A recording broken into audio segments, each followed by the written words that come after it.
আগে ভিডিওটা দেখেন, তবে কিছু বলতেছি। ফেসবুকে কন্টেন্ট বানাইতেন আপনি? কি কন্টেন্ট বানাইতেন একটু দেখান তো।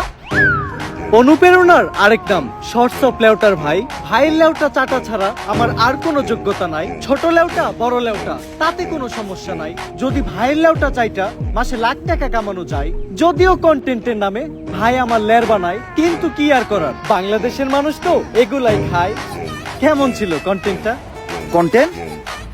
এই থেকে কন্টেন্ট কই? তাইলে আমি এতক্ষণ কি বললাম? এইটা আবার কেমন কন্টেন্ট? এইটাই লেউটার কন্টেন্ট। এই লেউটার কন্টেন্ট মানে কি কোনো ইনকাম টিনকাম হয়?